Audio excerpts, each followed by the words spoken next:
আর গোবিন্দ বললেন, এ জগতের যে ভক্ত আমারে যে ভক্ত ভজে যেভাবে, আমি তাকে ভজি মোর এমর স্বভাব। মাতা মোর পুত্র রূপে করেন বন্ধ, অতি দিনহীন জনে করে লালন পালন। সকা শুদ্ধ জ্ঞানী করে স্কন্দে আরোহণ, তুমি কোন বড় লোক, তুমি আমি সমান।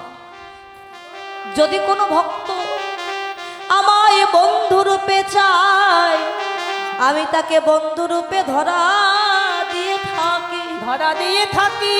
যদি কেউ আমায় স্বামী রূপে চায়, আমি তাকে স্বামী রূপে ধরা দিয়ে থাকি। যদি আমায় কেউ পুত্র রূপে চায়, পুত্র রূপে ধরা দিয়ে থাকি।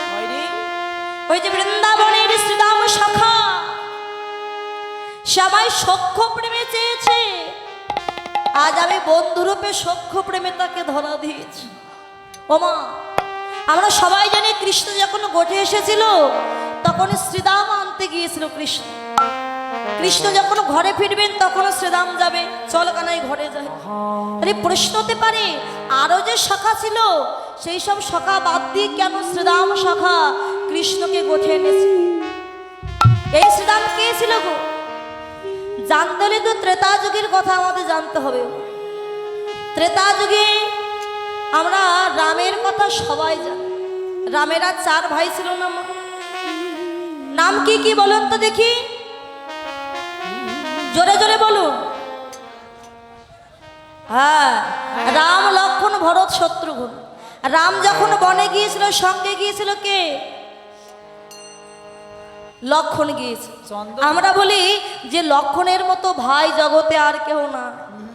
দাদাকে ভক্তি করলো, কিন্তু মহাজন বললেন এ জগতে ভরতের মতো ভাই আর হয় না। বাবা, রাম যখন বনে গিয়েছিলেন, ভরত কোথায় ছিল বলুন তো বাবা? মামার বাড়িতে। এখন ভরত ফিরে এসে জানতে পারলে তার মা বর চেয়েছে, রামচন্দ্র বনে চলে গেছে। আর বিলম্ব না করে মায়েদের নিয়ে সৈন্যদল নিয়ে রথে করে ওই জঙ্গলে ধাবিত হলেন যেখানে রামচন্দ্র। সেই চিত্রকূট পর্বতে যাচ্ছে, হঠাৎ দূর থেকে লক্ষণ দেখতে পেল ভরত আসছে সৈন্যদল। ছুটি এসে বলছে, দাদা অস্ত্র ওঠাও, ওই দেখো ভরত আমাদের সঙ্গে যুদ্ধ করতে আসছে সৈন্যদল নিয়ে। তোমার তীর ধনুক ওঠাও দাদা, আর বসে থাকার সময় নাই। রাম তো জ্ঞানী ব্যক্তি, ভগবান। রাম বলেছিল, লক্ষণ না বুঝে কারোর উপরে কোনো দোষ দেওয়া উচিত নয়। ভরত কেন আসছে না জেনে না বুঝে তুমি বলছো যুদ্ধ করতে আসছে, আগে আসতে দাও। দাদা সৈন্যদল নিয়ে আসছে, হাতে তীর ধনুক, সে তো নিশ্চয়ই ভালোবাসাটা দেখাতে আসছে, আমাদের সঙ্গে যুদ্ধ করতে আসছে। আসুক, আমি না বুঝে না জেনে তীর ধনুক তুলতে পারবো না। যদি ভরতের হাতে আমার মৃত্যু হয়, তবু না বুঝে আমি আমার তীর ধনুক কিছুতেই উঠাবো না ভরতের উপরে। লক্ষ্মণ রাম দাঁড়িয়ে আছে, সীতা দাঁড়িয়ে আছে, আর ভরত ছুটি এসে দেখতে পেল রাম ভিখারির বেশে দাঁড়িয়ে আছে, রাজমুকুট খোলা, অঙ্গে একটা ভিখারির। ছুটে গিয়ে আষাঢ় খেয়ে পড়লো রামের চরণে। দাদা দাদা কাঁদছিস কেন? ভরত ভরতকে টেনে তুলেছে। দাদা হয়নি, তুমি একবারে ফিরে চলো দাদা, আমি তোমায় নিতে এসেছি। না রে ভাই, ফিরবো বলে তো আমি বনে আসি। রামচন্দ্র বললেন আমি ফিরবো না, তুই কেন এসেছিস? ভরত বলল, দাদা একটা প্রশ্নের উত্তর জানতে এসেছি তোমার কাছে। কি প্রশ্ন ভাই? আচ্ছা দাদা, আমার মা যে 2টি বর চেয়েছিলে, 2টি বরের মধ্য থেকে বলো তো কোন বরটা আগে চেয়েছিল? প্রথম বর চেয়েছিলেন আমার পুত্র ভরত হবে অযোধ্যার রাজা, আর দ্বিতীয় বর রামকে 14 বৎসরের জন্য বনে যেতে হবে। ভরত বললেন, দাদা তুমি কি আমার মায়ের কথা রেখেছো? হ্যাঁ রেখেছি, মায়ের কথা রাখবো বলে সব ছেড়ে বনে চলে এসেছে। ভরত বলল, না দাদা তুমি আমার মায়ের কথা রাখো। আমার মায়ের প্রথম বর ছিল আমার পুত্র ভরত হবে রাজা, তারপরে রামকে বনে যেতে হবে। তাহলে আমি মামার বাড়ি থেকে ফিরলাম না, রাজা হলাম না। আমি রাজা হওয়ার আগে তুমি কেন বনে চলে এলে দাদা?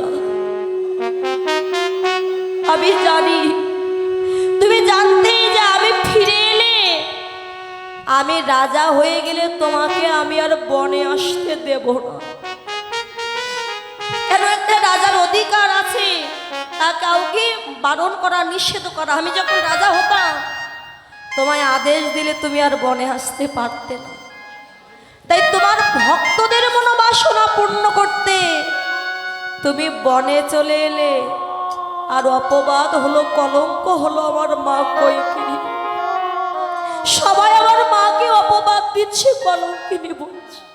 দাদা একবার ফিরে চলো, তোমার অযোধ্যায় রাজ সিংহাসন পড়ে আছে, তোমার জন্য ফিরে চলো। না রে ভাই, আমি ফিরবো না। দাদা আমি জানি তুমি ফিরবে না, যাওয়ার আগে একটা বস্তু আমি চাইবো, আমায় দেবে দাদা। আমার তো কিছু নাই ভরত, সব ছেড়ে এসেছি, তোকে আবার নতুন করে কি দেব?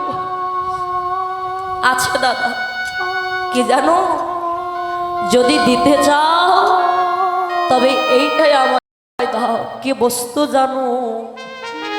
তুমি যে পাদুকার উপরে দাঁড়াইয়ে আছো, ওই পাদুকা দুখানায় আমার মাথার উপরে দাও। ওই পাদুকা নিয়ে আমি রাজ সিংহাসনে বসিয়ে নিতুই নিতুই পূজা করব। কি দিয়ে জানো দাদা? আমার নয়ন গঙ্গার জলে পাদুকা আমি ধোয়ায়ে দিব।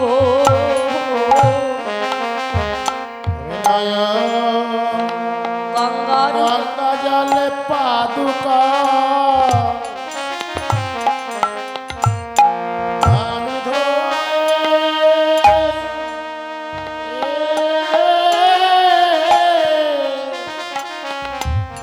আমি ধোয়ালে দিব।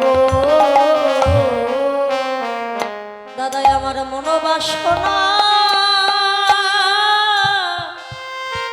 মনোবাসনা পূর্ণ হবে।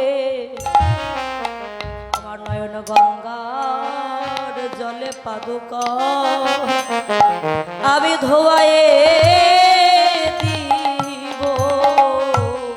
দাদা মনবা সোনা বাসনা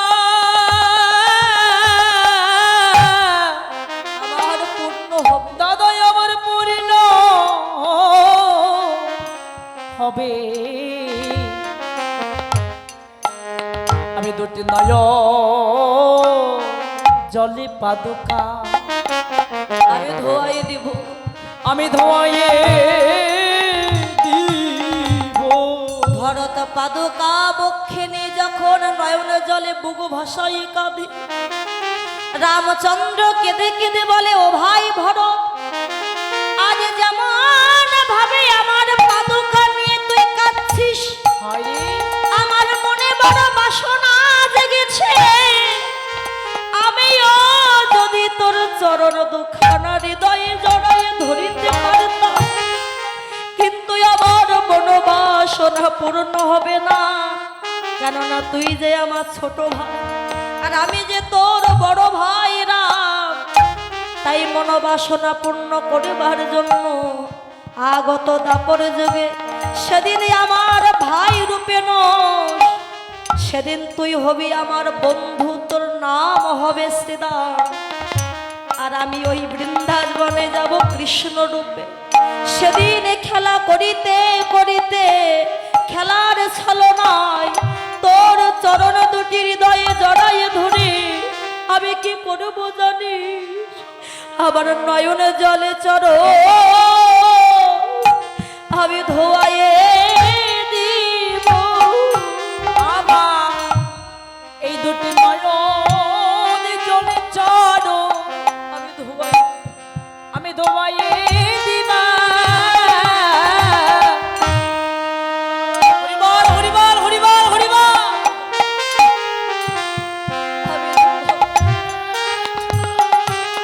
আমার এমন দিন বল কবে বা হবে আমার নয়ন জলে চলো আমি ধোয়ায়ে দিব।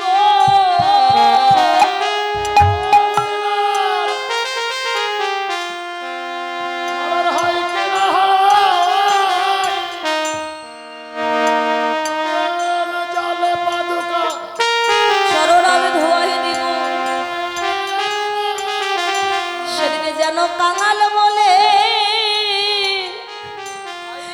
আমায় ফেলে দিস না রে ভাই,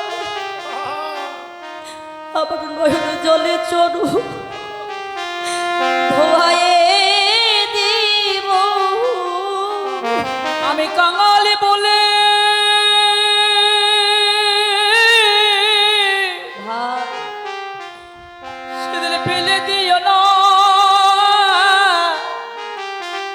আমি দুটি নয়ন চলি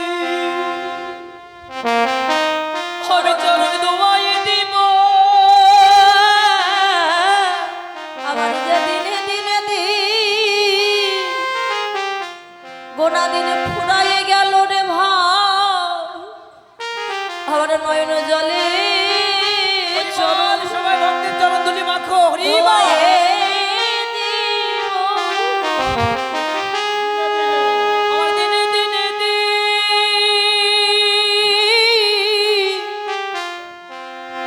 আজ ফুরাই গেল।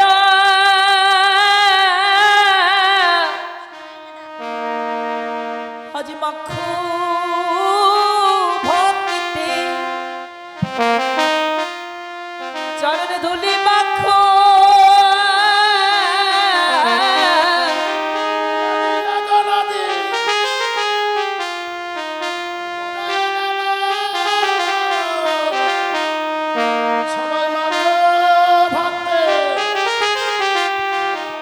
শরণ ধুলি আমার তাপিত পরা শীতল করিব ভরত রে তোর চরণ ধুলি অঙ্গে মাখিব। আমার তাপিত পারাল পারা আমি শীতল করিবা।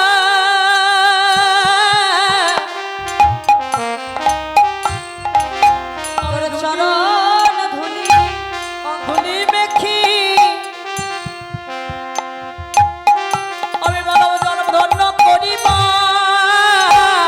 একবারে আয় আয় আমার পক্ষে আই রে আমার এমন ভাগ্য না হয় কি না। বলি আয় আয় আমার আম্মা,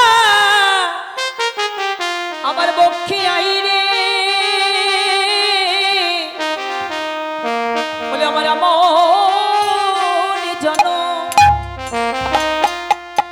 আমি ধন্য করি।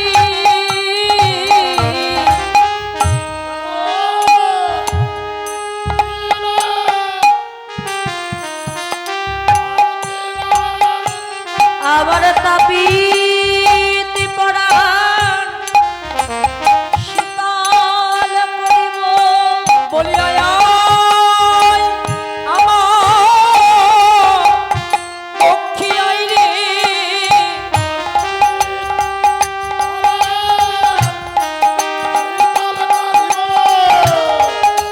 আমি যেন ধন্য করিবা।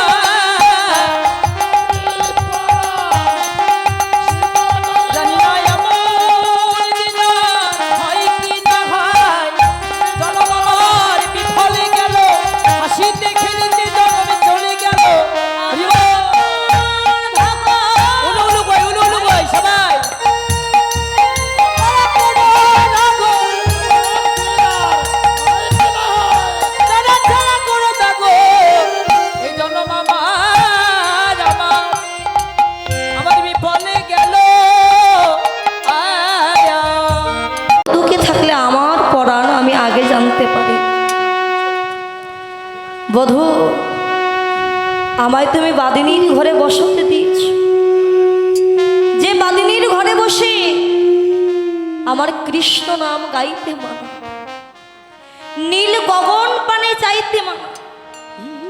যদি নীল বসন পরিধান করি, আমার শাশুড়ি আর ননদে গিয়ে আমায় গঞ্জনা দেয়। যদি কালো হাড়িতে আমি রন্ধন করি, তবু আমায় বাদিনী কলঙ্কিনী বলে।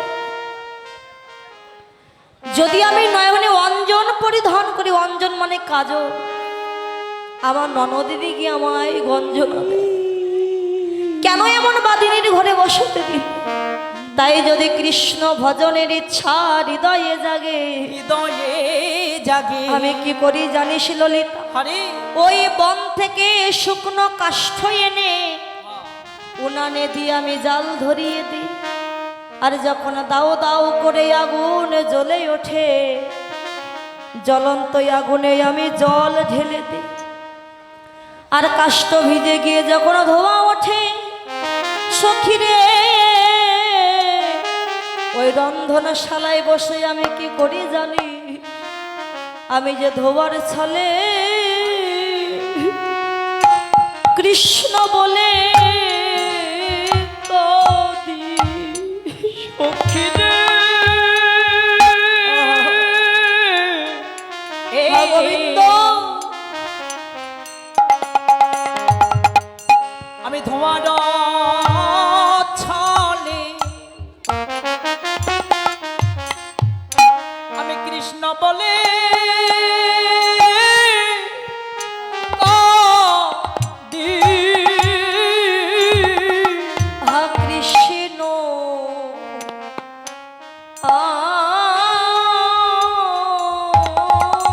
দয়া দয়া করো বলি,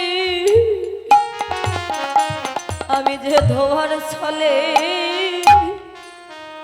কৃষ্ণ বলে কাঁদি। কৃষ্ণ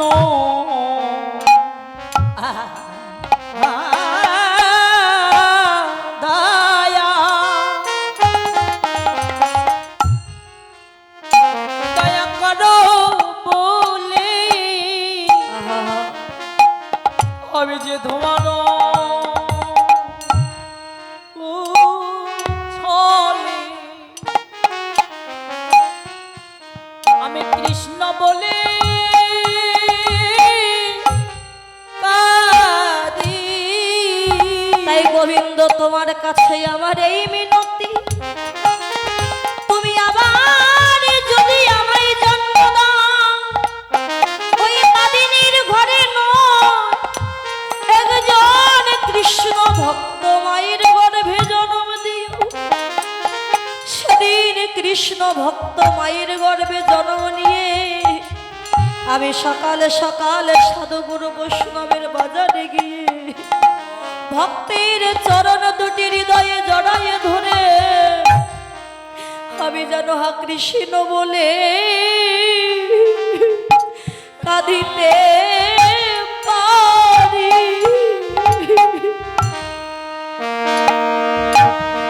কৃষ্ণ বলে আমি কাঁদিতে পারি।